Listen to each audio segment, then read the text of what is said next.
আসসালামু আলাইকুম ভাই বোনেরা।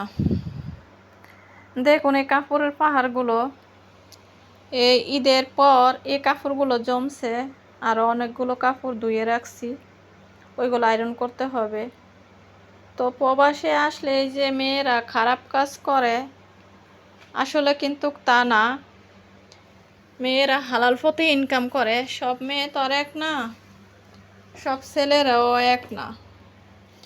তো কিছু কিছু মানুষের ধারণা আছে যে আসলে খারাপ পথে টাকা পয়সা ইনকাম করে। তো এটা ভুল ধারণা। হালাল টাকা কামাই করি, ওই টাকার ভিতরে আল্লাহ তাআলা বরকত দিবে।